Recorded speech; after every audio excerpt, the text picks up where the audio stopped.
capt.Eddie Castellan. Welcome to my shop. I know you're here today for a little tidbits on wood turning. I got some little tidbits on wood turning to share with you. And all you have to do, and you're the deal, you gotta watch. It's a deal. You gotta watch.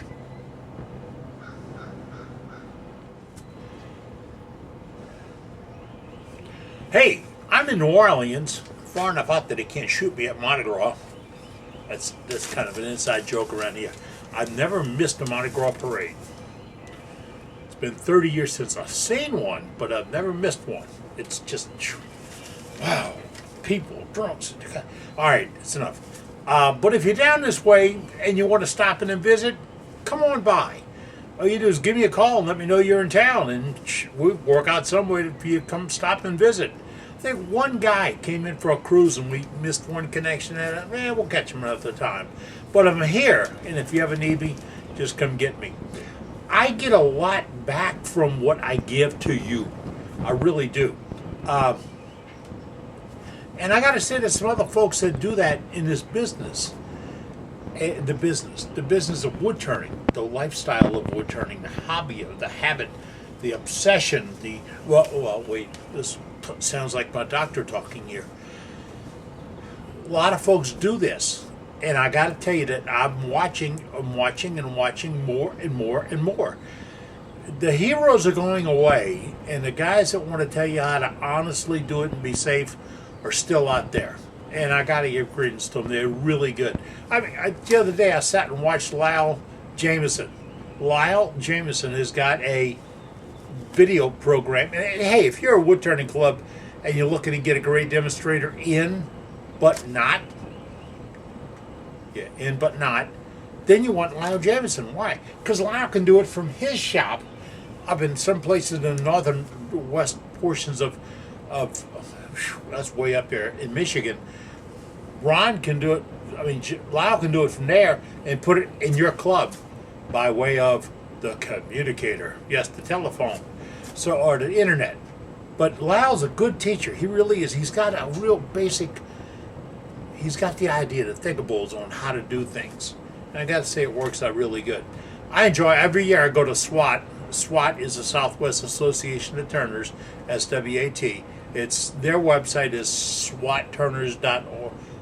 Well, look, you see how it's spelled, .org. And that's where you find out about it. It's the last full weekend of August this year, but it's 22, 23, 24, 25 maybe. It's in Waco, Texas, the center of the world, really. It's a great facility, great people, put on by maybe 30 wood turning clubs get together to put this thing together. There's no I'm better than you hierarchy. It's all we're wood turning, and we're learning. So check out SWAT. I hope to see you there. And if you have not subscribed to my channel today, stop. Press the stop button in a moment. Go down to the little button down there that says subscribe. Click on it. Subscribe to the button and click on the bell next to it, and that way you'll get an alert when I put out a new video, so you'll know when to go looking for new videos from me.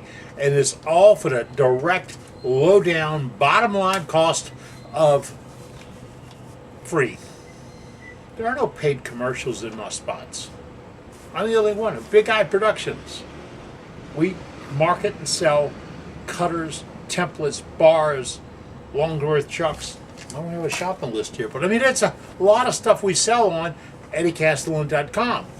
And the boss runs that operation. I no longer run it, and all I do is talk for her. That's it. But if you haven't subscribed, please do so. We're trying to bring that number up. I think they give you a plaque or an ink pen. I really need an ink pen. Y'all got an extra ink pen around? I really like ink pens. And in fact, their ultimate gifts from wood turners are their ink pens, because they put their love, their blood, and their soul into a little stick of wood. I don't know, you have one out here right now.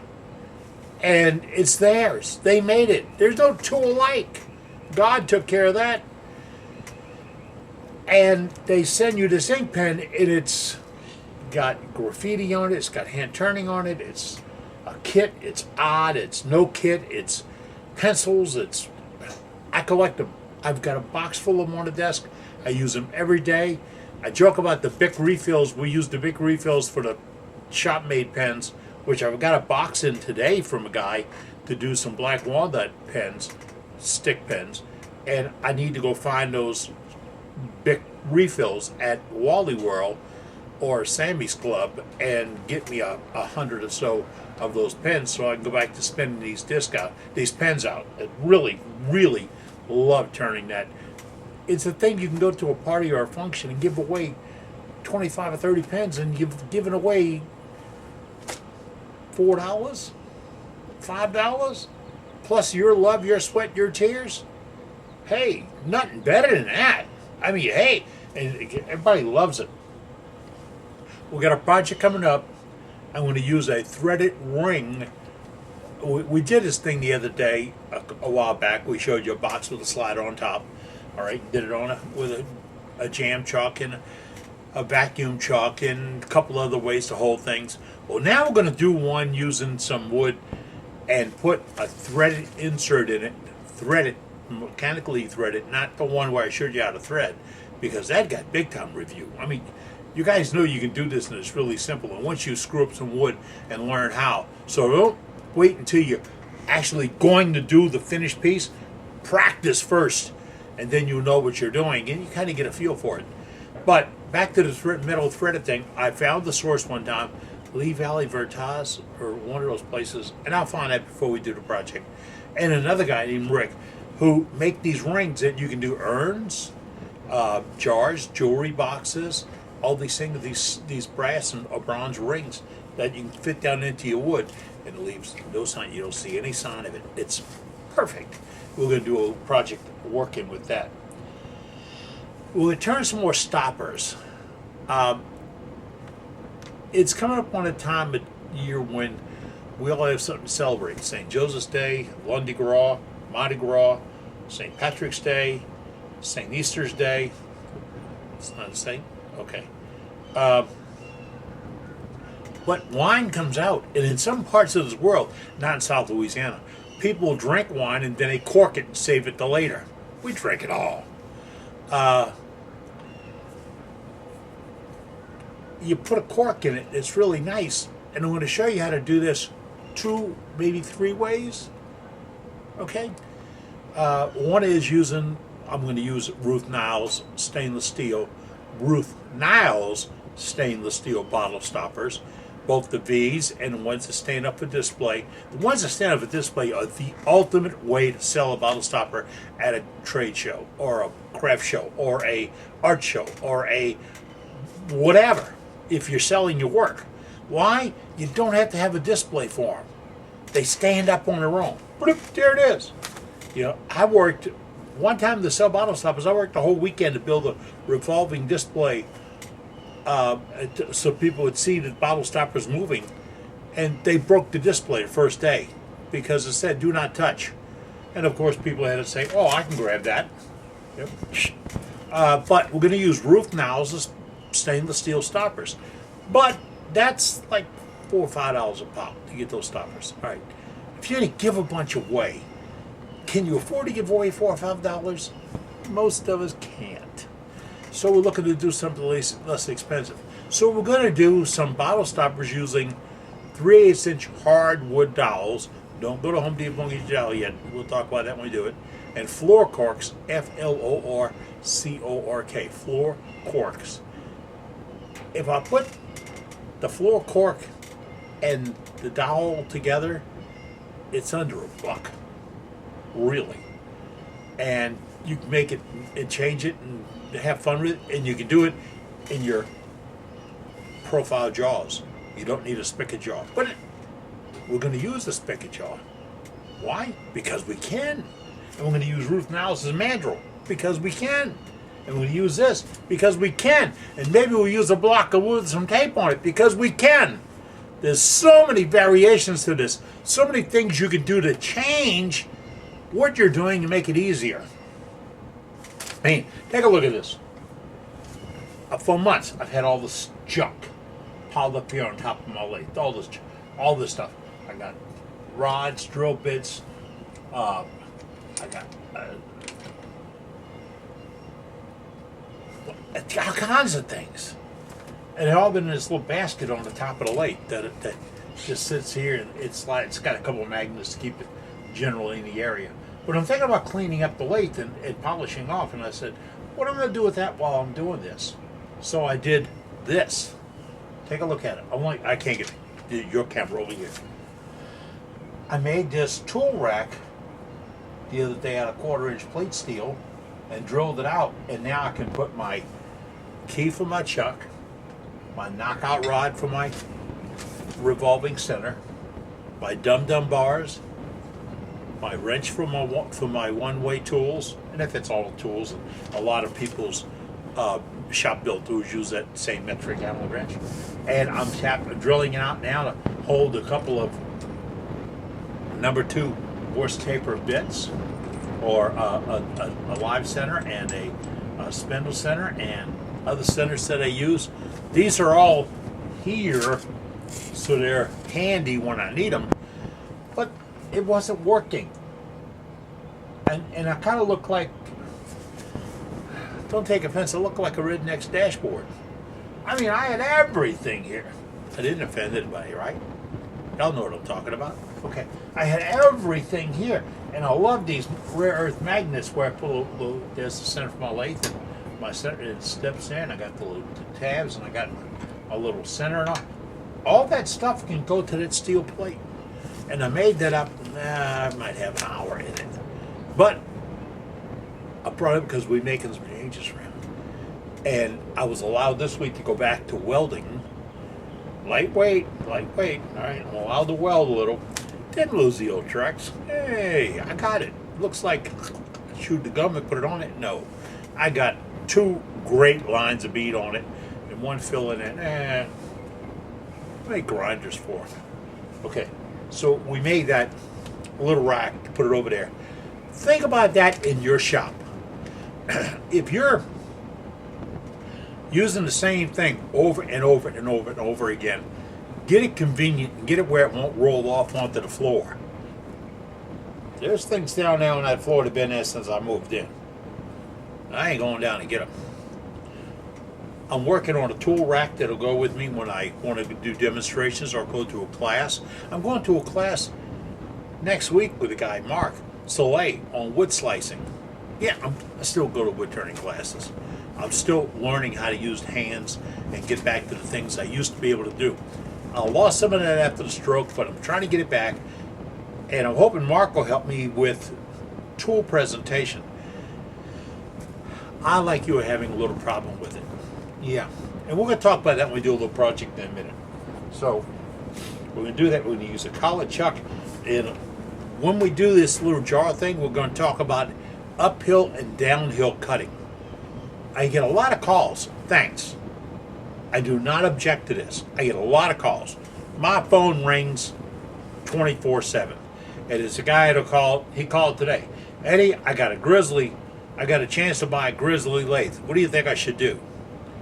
And I was straight up honest with him. Told him, go get a root canal. It'd be less pain. I get folks say, wait, why can't you say that? Because I had one. And I had other tools. And I wouldn't go there. I wouldn't go there. I'm not gonna save a nickel to spend $1. Or spend $1 to save a nickel. One way or the other. I'm not gonna do it. I'm not gonna take the shortcut. It took me 20 years to get my one-way. 20 years to get the one-way. But I went through 13 other lathes to get there. Why? Because I kept getting these deals. And the last one I had was a Woodfast. They weren't in business. And that was a hell of a lathe. But it wasn't big enough. I needed more power, more strength. This was a gift. So if you're looking to step up, step in, get around, let's not always look at the wallet. I know you have to think about the wallet. Let's not always look at the wallet. Let's think about the long-term investment. So I do like the Jet tools. I don't like the Black & Decker connection and all that. But I do like the Jet tools. If I had to pick the best machine made in America, you pretty much eliminated the entire field by saying robust. Once you say robust, you've eliminated everybody else in America. Now, if you add Canada, you got to throw in one way. because they're made in Canada. Others on the line. They're good work. Really good work. Quality workmanship, excellent service. You get the same thing if you really want to keep your dollars in America and make us stronger, make America great again, whatever that saying is. If you want to do that, go to Robust. Look at what they have. Worth a little bit of an investment. Really is. But to call me and say, I can get one of these things at Big Lots or McLeod's or whatever the discount place is, do you really? You know, so I got to get off that horse. Why? Because my butt's a little sore. Okay. We were working on making a tool rack. You and I, working on making a tool rack for the end of my lathe. One of the holes over there in the back is about a 9/16 hole. I tell you what size metric it is, but I don't have that wisdom. I got a 9/16 hole in that plate. And in that hole, I'm going to drop a rod. That is my knockout rod that goes through the headstock to knock number 2 Morse taper, out of my headstock, out of my Morse taper. Well, they come with the knob, and that was 25 years ago. And it keeps rolling off the table onto the floor, and I thought, I got to do something about this. Think about it for a minute. So I have a piece of 1.25" bulletproof glass. Now, it's rough at Mardi Gras in Louisiana, and people get shot, and all this other stuff, and people just lost their friggin' minds. And they come to this thing. But I don't need a bulletproof glass because of that. I need a bulletproof glass so if it gets bumped around in the shop, it won't fracture. Yeah, I built a bank, really nice bank, big wall, 1.25" thick plexiglass across the wall, so you can't shoot the tellers and all when you rob them. I don't think the place has been robbed. It's been open almost 20 years. But I was there when they put in this wall, and I told the guy, I said, he cut a little circle out, and I said, cool, I'd like to have that drop. And he says, yeah, I got a few of them in my truck. And I said, like, can I get them? You know, I'm a wood turner and I'm collecting them. And he says, well, if you take all of them, I'll give you all of them. I had to go get my trailer. He had drops from a whole run across the nation put in these walls. And all the drops went into the truck. And when they turned the truck in, they just left the drops in and let them go to trash. Trash? I cleaned up. I made some great pieces out of that. So if you ever run across somebody putting one of those bulletproof fronts and they got a little cutout or whatever, get the cutout. If you can't use it, call me. I'll give you some stamps. You can send it to me because it is a handy way to go. All right, got the block. I drilled a 1/2" hole in it. I took the rod. I Marylandized the end. My neighbor was an old style mechanic, and he said if you distress the edge, it grabs better or rides better because it'll run up the bronze and make a seat. All right, so I took a grinder and I gouged it up a little bit. Then I put it in there with that 2-part epoxy I get from PSI, Penn State Industries. And I had this conversation the other day with somebody about that. Penn State Industries is a great source for all kinds of things. And they have 2 epoxies in their lineup. Go to Penn State Industries, go to their website, put it on your save list. And then when you go to type in epoxy, and you'll get up this 5-minute or 15-minute epoxy. I like the 15-minute. Why? I don't want to be rushed into it, and I do want it to cure before I use it. So I don't use the 5, I use the 15. I like it much better. All right, I put that in here yesterday, put it down. Now, I couldn't get this out with a monkey wrench right now. And I do have a monkey wrench. But I have it glued in, and it's got a great bond to this. Now, what I'm going to do, in a minute I'm going to show you. We're going to hold this in a collet jaws, and we turn this around. But I brought this up because I want to show you a little something. Another guy called, he said, Eddie, I like the epoxy that you get. It's 2 tubes, and you squeeze the little button, and it comes out the ends. Think about it. Think about it. If it's hot or warm, they might come out the same speed. If it's cold or been cold for a while, they're not going to come out the same speed. They're not going to mix right. You do the little bottles, you do a little puddle about the size of a dime, you do a little puddle about the size of a dime, you take a pencil, whip it together, and you don't need a lot of this stuff. You really don't. Some goes in the trash every time. So that's why I like the PSI. I don't like that stuff. I don't like... All right, there's no monkeys here. Not a monkey in this shop. Because I don't have any room for Gorilla products. Really don't. A lot of bang, a little buck. What can I say?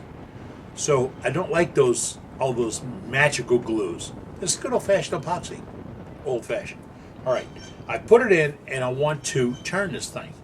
Now, take a look here. I've got a block. I cut a block out. When that spins, think about it, and we'll talk about this in a little bit when I do it. I'm going to use the one block and show you two ways. I'm going to knock some corners off and make it 8-sided to soften the blows. Then I'm going to leave it 4-sided. You can see the blows and hear the blows. Why? Because I'm getting a lot of guys saying, Eddie, I'm making all these cuts with these carbide tools. Pardon me, I got the hiccups. Making cuts with carbide tools, and I can't get them to run right. I keep getting, as I talked to a guy yesterday from Ava, and I like this. We had great conversation. It was good, really good. He said, when I'm making these cuts, and we talked for a long bit of time, I said, how do shavings look when they're coming off? And he says, well, I got a whole lot of dust coming off. Did you hear what I said? I got a whole lot of dust coming off. He did say dust. He wasn't making shavings. He's making sawdust. He was using, that's the carbide tool. We sell as many as anybody in the world. Using that carbide tool straight in. Well, I don't necessarily go right back to, don't even have a carbide out here. I got one or two back there. Yeah, I could do that with it. But I do it with carbon steel tools. Scrapers, skews, gouges, things I can sharpen, things I like to sharpen. I'm not anti-sharpening. It's not a chore, it's a thrill. But when I go there, when I use a carbon tool or a carbide tool, I never present the carbide flat, hard as a scraper. Why? What is the option? Didn't you just take a person out of the equation when you went straight in with that? Yeah. All right. How high is the tool recipe and all that? Gets really, really critical. Rub the bevel? No. Change the whole thing.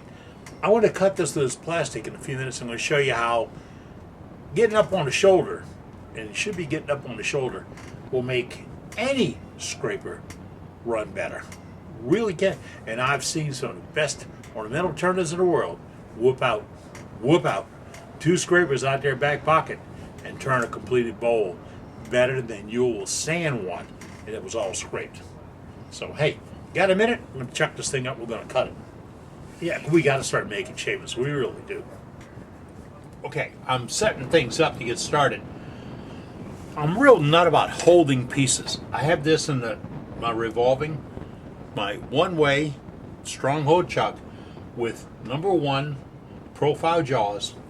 That's the rod. I slipped it right through. It does fit in through the headstock. That's where it's supposed to go. And I'm going to hold it in place with my live center in a moment. But a while back we did something on a Ron Brown's Best chuck. And I showed you how we're using that Longworth type chuck. And we sell, Big Eye Production sells the parts to make the Longworth chuck. Make your own version of it. And it's on our website. And if you buy it, you get all the bolts and nuts and washers and parts and pieces and all that. And I sold a kit to Mark Hazelwood out of Santa Fe, New Mexico a while back. And he sent this back to me. He says, you know, your rubbers were black and he left the mark on clear pieces. Yeah, but I got wax paper. I use wax paper between them. So he went to the hardware and he found these stoppers, and he drilled them and made them into bumpers to go onto that revolving center. This is how things grow.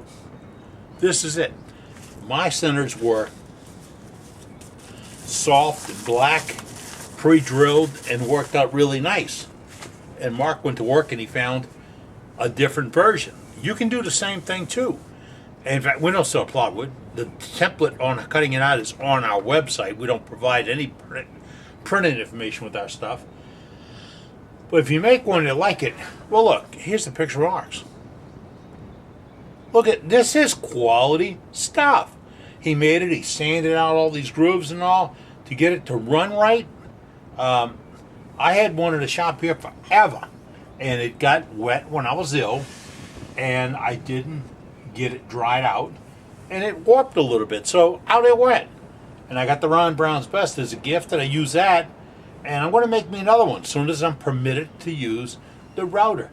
That's not on the list of things I'm permitted to use yet. Okay, so bringing the tailstock up, lock it in place. It's been humid here. Look at the rust. Wow, I gotta get this thing painted. All right, I'm going to go to the tailstock to one way. I'm going to lock the rod down on the revolving center on the one-way stronghold chuck. Right, that's my center. I'm locked down, and then I'm going to bring it up and put some pressure on it here. Now, I want to bring the camera in a little closer so you get an idea. There's the block. Now, I went over to my bandsaw and I knocked these corners off. I eight-sided it. I could have drawn a circle and cut it, but be careful when you take this to the bandsaw. If you're taking it to the bandsaw and you roll it up on the shoulder to cut the shoulder off, that's the lazy man's way of doing that angle. All right? This will catch and twist. When that catches and twists in the bandsaw, that blade's going to jam, this is going to jam, this might crack, the blade might pop, the blade pops, guess what's out there? I got 10 of my best working features in the world right up there, right where all this is going on. So if you're going to do an angle, build a slider, turn your bed down, and do it, and don't put it in the bind. Otherwise, don't. I'm bringing up the tail rest, the tool rest. I know what these are. Tool rest, and I got enough clearance to get in here. I've got my shield on. I'm going to put my shield on in one moment. I'm running about 250, 300 RPMs right now. That's the controller. It just went in a way. Oh, watch this. This is spinning. That's a fair cut. That's a slow cut. Well, why don't I crank it up? Do I need to? I'm in a marathon, not a sprint. I'll put a little pressure on it just to make sure it doesn't jiggle in here. I'll bring the shield down and knock some corners off. Now, I want you to listen as much as you see. Huh? Okay, yeah.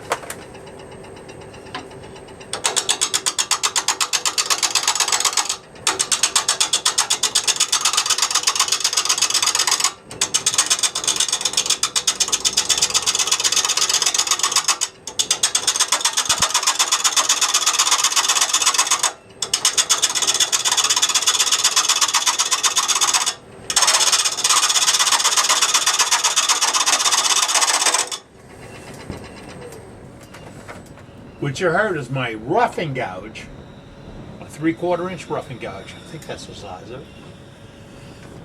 Making these slices. See the cuts I'm getting? All right. I'm not round yet, but I was doing better hitting there than when you hear it one moment right here. Listen to it again.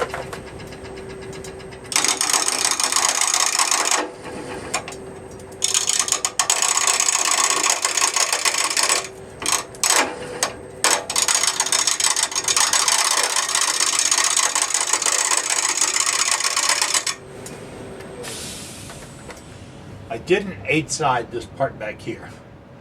It stopped me a couple of times coming around because those big corners bumping into the tool stopped it. Now, a couple of things. We can get around that by probably changing tools a little bit. I could do this with carbide if you'd like, but it's the same thing. Whatever I'm taking, I'm going to hit on those flats. If I reduce the amount of flats, it's easier to cut. So, but now I'm going to do a little cheating. You know I'm not trustworthy. So Bring the speed up a little bit, bring the shield down.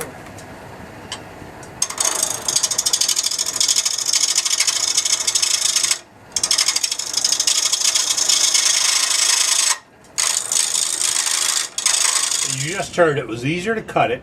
I didn't have as much impact going on my hands because I didn't feel it bouncing back in my shoulders and muscles. So now I'm getting safer with it. I can do a couple of different things. Number one, I'm going to bring the speed up a little bit more because that's going to give me a smoother cut. Got it? Got it.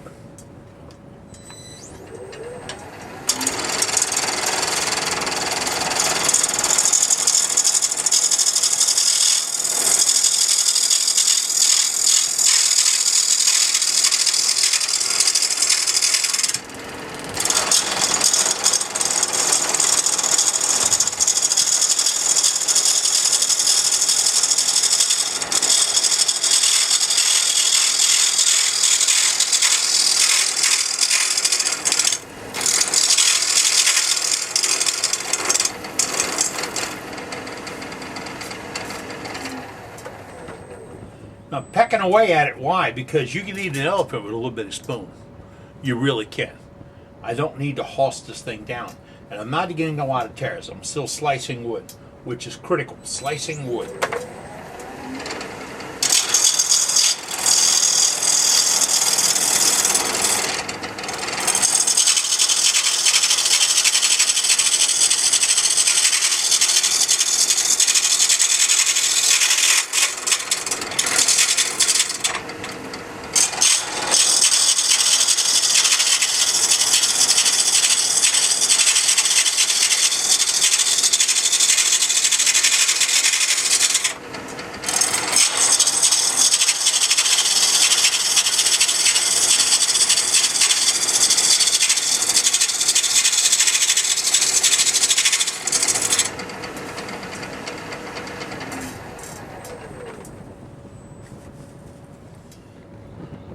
We used the roughing gouge and knocked it down.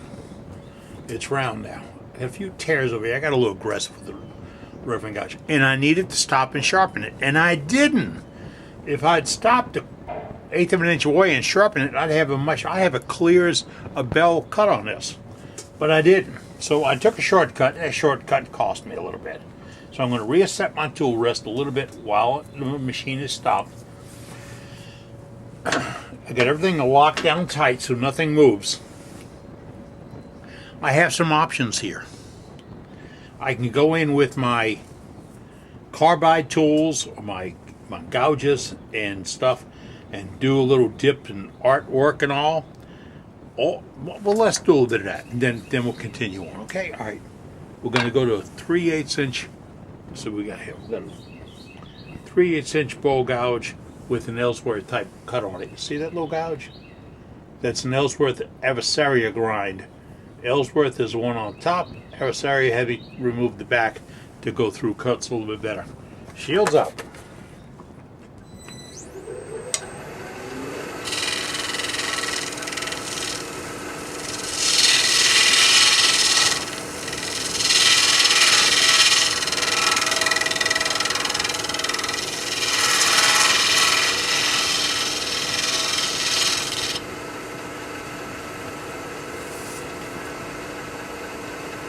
Roll it over.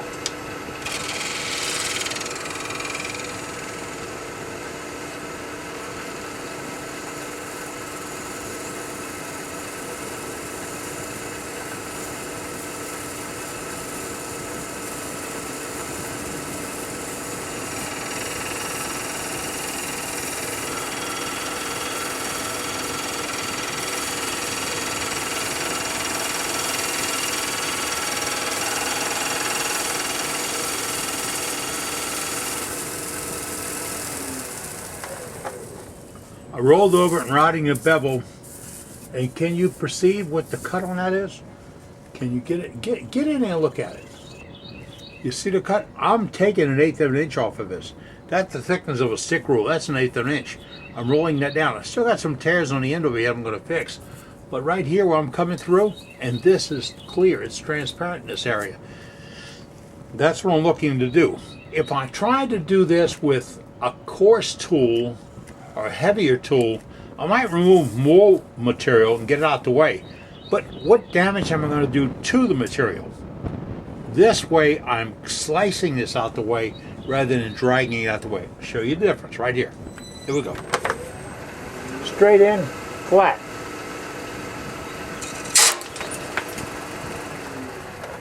Didn't take much, did it? See what it did? It bit in, got a start, it started moving, and fractured everything. That's straight in cutting.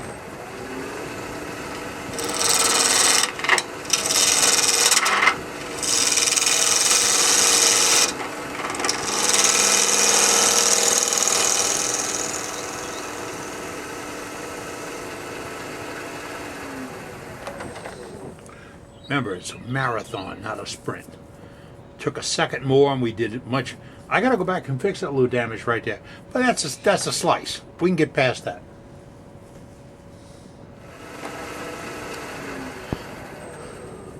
Lift up my shield so I can talk to you. I've taken a little dip here, and I'm roughing it. I'm following that edge of my cutter to get it to ride smooth, no tears. A little tear down here still from the scraper, from the gouge, roughing gouge, but this is cleaning it up. I got a little clean up on this end. But say we did the decoration with this and we're happy with it. Now we want it to start towards the finish. Well, let's not say it. Let's say we are ready to go towards the finish. If I was using, let's see something. I got something here that'll do it. Yeah, because I don't want to readily jump right into saying, you got to use this tool, you got to use that tool. I want you to use the ones you have. This is a round scraper. This is probably made by, well, Hamlet's on it. But it was a flat scraper, and peer pressure told me I had to put a negative rake on it. So I did. Okay? Wasn't convinced I needed it. Now I know better. But I've got this on here. This is what I'm going to go back in with. But let me caution you.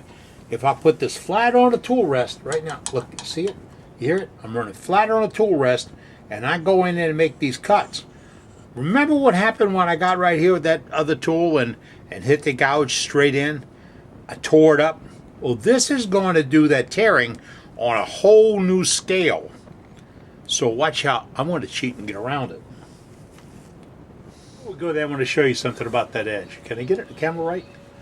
Cameraman, jump on board. There you go. All right. See, and I ground that on a belt sander. Okay? No magic to it. See what I did? I brought the top down a little bit because somebody had me convinced that was the only way this thing will work. All right. Now, I've got this, and I looked at the back edge, and you see that trash there? That indicates I'm not sharp, and I'm not cutting with a good sharp burr right there. Whoop, you lost it. Cameraman, get back at... Oh, don't give me a new cameraman, really. All right, you see it? There you go. I'm going to touch it up right now. I took my diamond stone, I knocked the top off, and then I came up and rubbed the burr into it. That's what's going to give me my cut. The shield's up.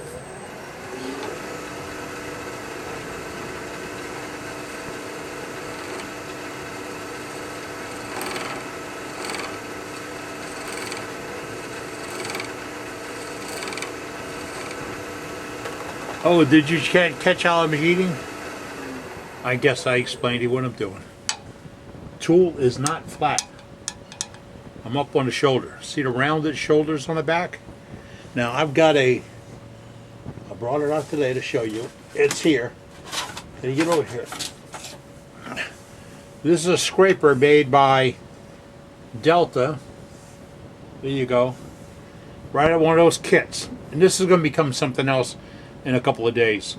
Completely something else. But came right out of box from Delta, and it's a 1-inch scraper, and if I want to bullnose, I can bullnose it, but guess what? I got corners on that that are very, very sharp. Very sharp. They will gouge up my tool rest and not slide. You hear the stuff it's running across? that will cause me a problem to start with. Yep, look, the trash that came off, right? That'll cause me a problem to start with. So what I would do with this type of scraper is I'd take it to the belt sander, and I like a belt sander with a 60 grit disc on it, and I'd round those corners and take them off. They don't serve any purpose to me at all. And I'm not the believer of sticking tools and cranking. So they don't serve a purpose. That's why I love this tool, and I have this by Dave at D-Way Tools, and a couple other folks have got the same type of scraper. But look, I'm rolling up on a shoulder, rolling it up and pulling. Why? Okay, let's think about this for a second. Right here, if this comes around and catches, there it is, there's the catch. Boom. And my hands, I can feel there being a catch. It's going to catch, it's going to dig in, it's going to pull this up and dig it in. It doesn't have anything else to do. It's either going to catch or cut. But if I do this, what did I do to the possibilities? I went from a catch to a cut to a slice. Catch, cut, slice. Cut, slice. Just like that. Shield's going up.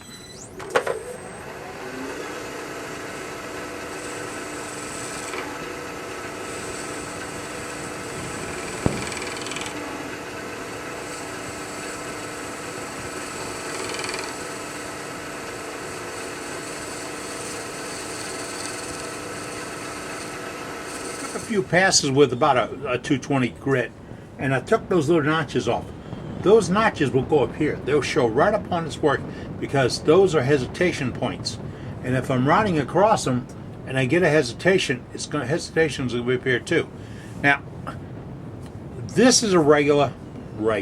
This is really high, good quality one-way tool rest. Not junk steel. Not junk steel. But Robust makes one with a steel bar, a heavy-duty wearable steel bar embedded in the top corner of this, and it's in there to let it slide along so it doesn't dig in. If you can change to that type of tool rest, you'll do really, really well. Now, I have scraped this with my bullnose scraper. I had improved the edge on it a couple of times. Now this is plastic, but it will do is it'll build up an area on the back of this that will load it. And to clean it up, I just take my diamond stone and put a little edge on it. That's all. And I'm looking for a burr that when I go in there, that burr will cut and tear that off. Well, this is pretty close to the shape I want. I just want a little bit of handle on it so I can bump it. I'm never going to hit on it with anything more than a block of wood. I have it to this shape. Now I'm going to go ahead and sand it. I'm going to wet up some paper and get to it. It's all in the speed. It's a marathon, okay? I brought the speed down to about 200 RPMs. If you can only go as slow as 5, it's fine. Just go as slow as you can, or as slow as you can work with it. And I'm starting off, and all my supplies here come from Vince Welch at Vince's Wood and Wonders. I'll show you one of his labels in a moment. But this is a 400 grit paper. I'll wet it because you can see what's running down right here. This is what's coming off. And the paper is not being damaged or loaded because I'm doing that. And I'm just, again, 400 grit right now. I'm going to step up a few grits right after I get this rounded out and get the stuff off. Oh yeah, I clean all this off before I go to the next grit. Everything gets cleaned off. And this is good old-fashioned water. Step up to a 600 grit. It's a black grip disc, 3 inch in diameter. I get 25 of these from Vince. Vince's Wood and Wonders. Look how this is spelled. Wood and Wonder. All right, that's the website. So if you go there, if in doubt, give a call. And if you don't think it's Vince, have him call you back. Because there's all kinds of people playing this game. And it's people that think it's a game. Here we are, 600 grit. Now, you see the little white coming off down here? That's plastic. and the water's helped moving it.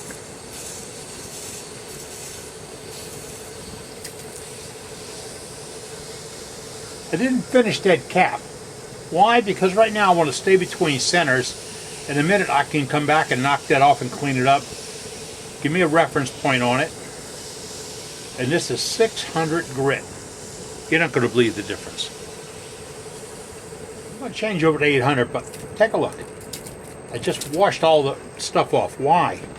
If I have any residue from the 400 on the 600 pad, and I put it on there, I'm going to scratch with the residue. If I have residue from the 600 when I go to this 800, I will scratch the product. So I need to get the finish off, the other stuff off. You can blow it off, dry it off, and one of you guys got me last week about using my air hose in here with high pressure on it. Listen, I changed it. It's down to 40 pounds now. Okay, you caught me. I was creating a hazardous situation with that high pressure spray. I didn't need it.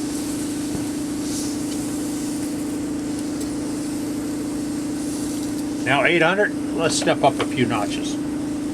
I have sanded all the way up to a 2000 grit pad, right, with water, and this is slicker than a baby's butt. Remember, I'm the specialist on that. If I want it to be clear, I have to go beyond that 2000. I can go up with the pads that are done for ink pens and all, or I can just take the easy way out. This is the easy way out. That's it. It's a plastic cleaner made for cleaning car headlights and car stuff, made by McGuire's. And I'm going to put a little bit on. That's it right there. See it? Clear plastic cleaner and polish. Right? And I keep this closed when it's in the shop so it doesn't evaporate or lose any moisture, losing the solvent. And I'm going to put a little bit on. We have the speed down about 200. I'm going to go to base in it. Then I'm going to bring the speed up to about 500.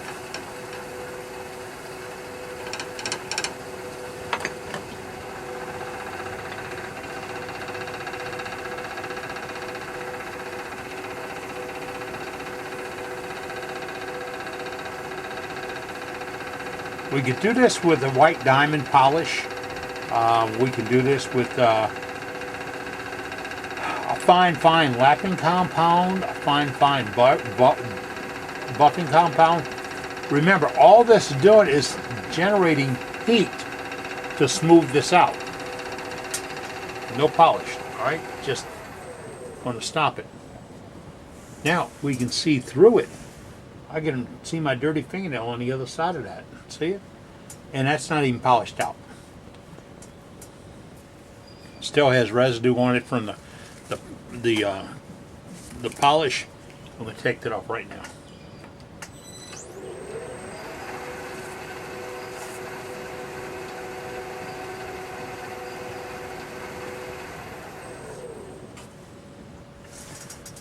Oh my goodness, I think you'll like this. There is a reason to have those papers and that sanding polish and all. Because right now, you can stare at this and see the marlinizing I did on the handle, the hinge of it. You can see everything on the back side of it.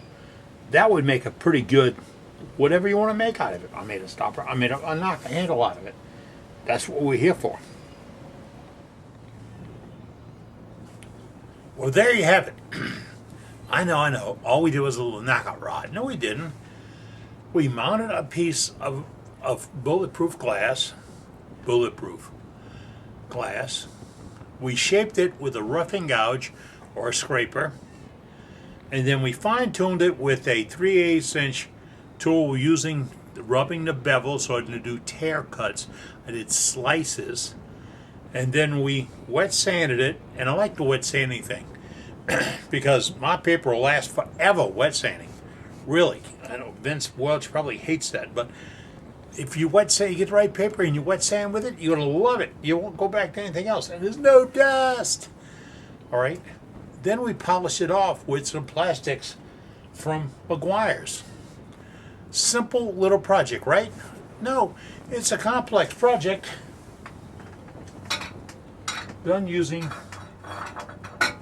a simple way, and it fit in the rack, and that's where it's supposed to be, right where I need it when I knock something out with a knockout bar. All right, we had a little fun today. Got in the shop, played around a little bit, taught you a couple of tips and tricks. I think tomorrow we're going to come back and do some bottle stoppers. It was supposed to be 90% rain all day today, so I worked my butt off out in the yard yesterday with a fence and a gate, the tractor and the welding and everything else.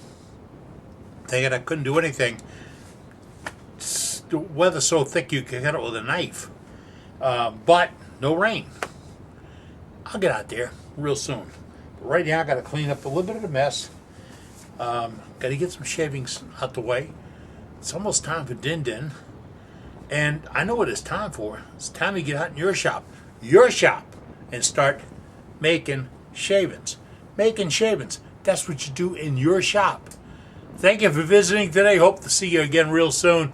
Remember, if you ever need me, you can contact me, Big Eye Productions, capt.Eddie Castellan, and the phone number and the address and email address and the website and all those things coming up on the end of the video.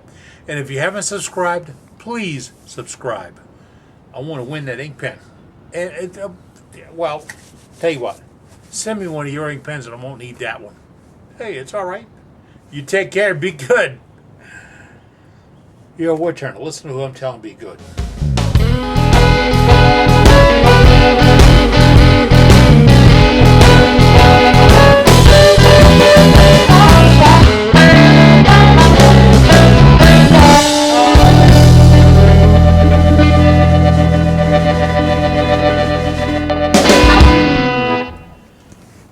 Hey, in the epilogue, this is the epilogue. Remember it used to be in the end of the Fugitive show?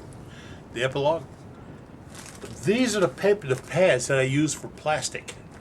I go from 400, 600, 800, 1,000, 1,200, 15, and 2,000. That's what we use today. But I don't normally use this on wood because I'm not a nut about how much you sand wood. So I normally bundle these together and put a clamp on them. That's my dollar clamp from Harbor Freight. And that'll sit back on the shelf until I need to do plastic again. And for guys wondering about why don't you use wax, I've used wax for sanding. Works great when you need it. Water works really good on plastics.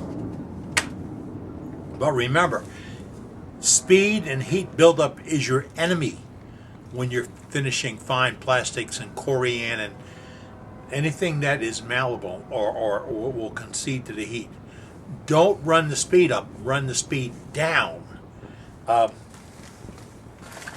couple of things. When cutting, keep increasing the speed until the cut is smooth. Once you start sanding, speed's got to go to the bottom of the pit. Way to the bottom of the pit. Don't put that paper on at 3,000 RPMs. Don't want to do that. So then we're going to bring it to about 600, 500, 600. That's all right. We can live there. We're going to keep it wet, keep it fluid, and keep it from scratching. If I can be of any other service, anything I showed you today that you don't understand, including me, give me a call. I'm here to help. Take care.